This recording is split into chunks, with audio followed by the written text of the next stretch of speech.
Hey, good morning, guys. I wanted to make a brief update before it becomes afternoon. I'm on my way to a doctor's appointment, but I wanted to make a check-in for my 2013 F150 STX. Currently has 107,000 miles on the clock. It's 107,139 miles. About to be 140 right now. 107, 140. Currently averaging 19.1 miles a gallon. The only reason why is I reset it. I reset the gauge. And here's the biggest thing. I'm just starting to draw because I'm accelerating a little bit more again.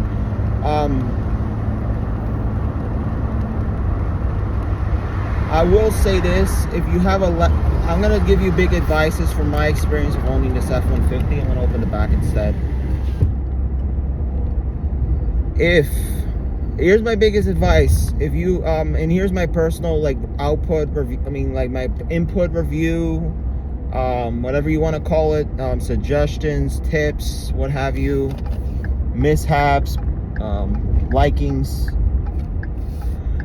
Right now I'm going to be in I'm currently also not only with the doctor's appointment, I'm on my final exam week next week. This is my final week as a lecture. Next week is predominantly finals. Now, my biggest point to you, case in point, is I currently use this as, for most part, my daily driver. There are times where I use the Nissan Sentra that I have, the CVT. That currently has 135,000 miles. It still rolls pretty decent. I mean, it has a little bit over 135. It still rolls pretty decent. It's not really, I wouldn't say it's a horrible car. I wouldn't say it's a great car. But I will tell you, get a Honda Civic. If you really want a CVT transmission car, get a Corolla or Honda Civic. You can't go wrong with either one of those cars. Civic, Accord, Camry, or Corolla. You can go Civic, Accord, Corolla, Camry. It'll be a very decent choice. I personally wish I would have done that. And here's a Sport right in front of here. Oh, that's an EcoBoost. So let me tell you the main points of why I bought a truck like this in the first place. People ask me, why don't I get the EcoBoost? Why don't I get the V8? Some ask me EcoBoost, but most ask me, why didn't I get a V8 motor? The reason why I didn't get a V8 motor, I trust me, I love the Coyote engine. I'm gonna be open and honest. I like the Coyote motor. However, it would be a major defeat because I don't tow. I only haul. I don't really tow. And if you don't do either, I would highly suggest you get a regular V6 engine. Don't even touch the EcoBoost with a 10-foot pole unless you really are the kind of person that really wants to tow a little bigger and also has a heavy foot and doesn't mind getting worse gas mileage. If you want the best gas mileage possible, although this is a high rever, it's easier to get gas mileage on this truck than it is to get EcoBoost. Plus, they wear out faster. Remember, EcoBoost V6s have twin turbochargers. I don't even like turbocharged vehicles. The main reason I bought this is because I didn't want to deal with the EcoBoost. I didn't want turbochargers. I didn't want superchargers. I didn't need them. I don't tow. I only haul. I want to eventually go camping and tow quite a bit, but not overly. I want to be doing at least 4,000 pounds, nothing more. Yes, less. But at the most, 4,000 pounds I want to tow. A 4,000 pound camper. And honestly, I'm just gonna rent it if I do it. Also, now that I've realized, the more I've owned this thing, here's my tips and advice. If you want to get better gas mileage, first of all, if you're gonna get an F-150 3.7 V6, which is what I have, a naturally aspirated V6, which is also used in the Mustang from 2011 to 17. It's the same motor, just tuned down quite a bit. Not quite a bit, I wouldn't say too much. It's just tuned down a little bit. Now, if you want to get better gas mileage, avoid the ones with the 3.73 axle. That will get you worse gas mileage because they will rev even higher. They will get worse gas mileage. That's just a fact. Also, if you don't need four-wheel drive, don't buy one with four-wheel drive. If you're gonna buy in four-wheel drive, keep it in two-wheel high. I have a 4-wheel drive one because I like the idea. Not that I've used it. I hardly use the 4-wheel drive. I don't need it. Anyways, a big plus to having a 4-wheel drive one. If it ever does snow, I won't get stuck. That's all I know. Ooh, a Super Duty F350. It's not a gasser, probably. Yeah, it's like a gasser. Maybe a 6.2.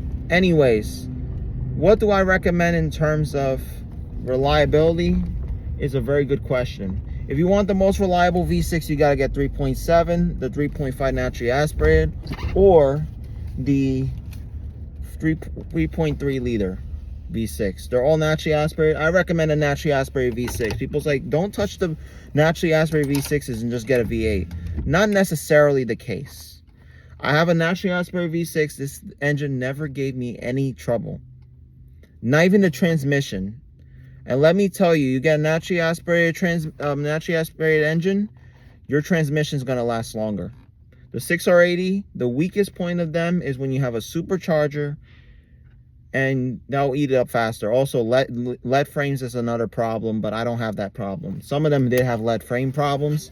Also, the 6R80s, they also had a transmission cooler line that can snap. You got to be careful with that. In very cold weather, you want to inspect the lines once in a while.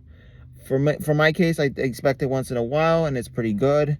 The only thing I have to do now in the summer is replace my starter. Typical, this truck was in Buffalo.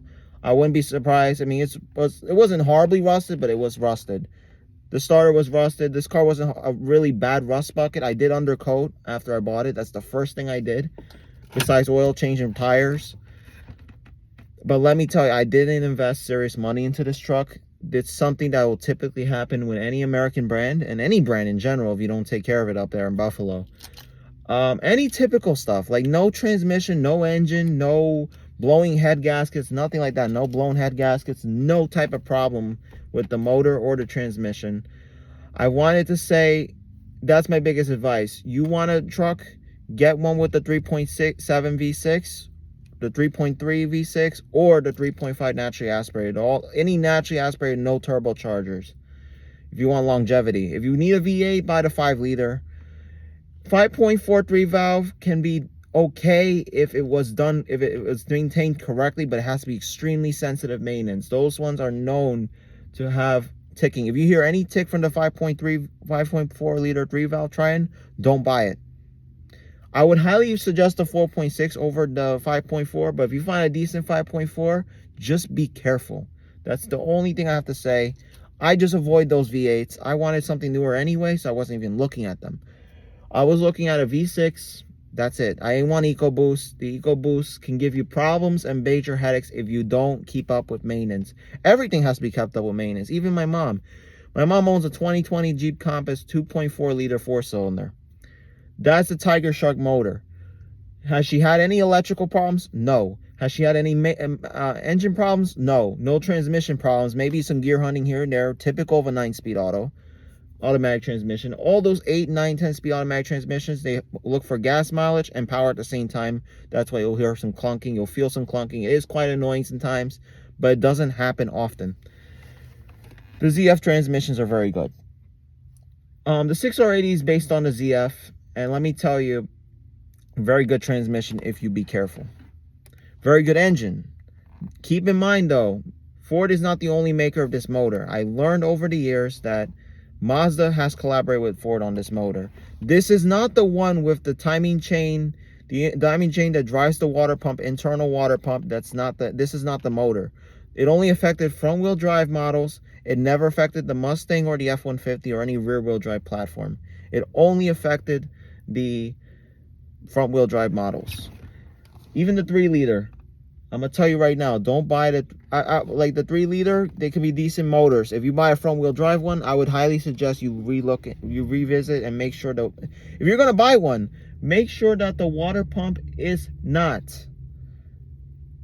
Make sure that nothing's leaking or anything. But I would be highly making sure of that.